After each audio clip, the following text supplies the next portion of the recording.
Hello everyone, আমি Apu Japan থেকে। আশা করছি সবাই ভালোই আছেন, আমরাও বেশ ভালোই আছি। তো আজকে আমি জাপানের ড্রাইভিং করার জন্য কিছু বেসিক রুলস এবং রেগুলেশনের কথা বলবো, যেগুলো আপনার জাপানে লাগবেই, খুবই প্রয়োজন।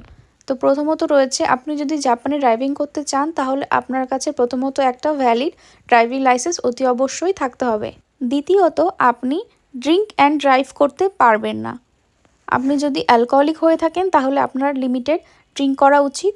আর তৃতীয়ত, আপনার গাড়িতে যদি কোনো 6 ইয়ার বা আন্ডার 6 ইয়ার বেবি ক্যারি করে থাকেন তাহলে তার জন্য আলাদা করে বেবি সিট থাকা খুবই দরকার।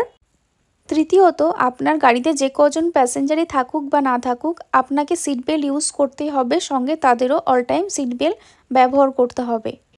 চতুর্থত, আপনি ড্রাইভিং করার সময় কোনো রকম ফোন কলস বা কাউকে কল করতে পারবেন না, এটা একদমই নিষেধ করা আছে।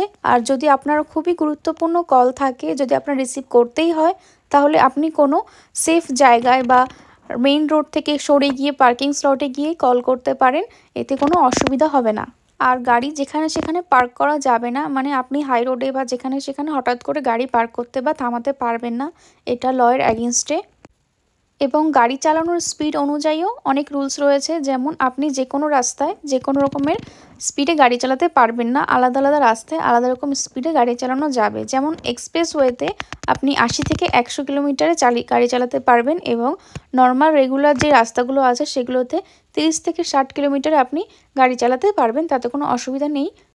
অ্যান্ড লাস্ট রুলস হচ্ছে গিয়ে, আপনার যদি কোনো অ্যাক্সিডেন্ট দেখতে পারেন বা আপনার গাড়িতে কোনো অ্যাক্সিডেন্ট হলে আপনাকে অ্যাম্বুলেন্সকে এবং পুলিশ দু জায়গাতেই কল করতে হবে।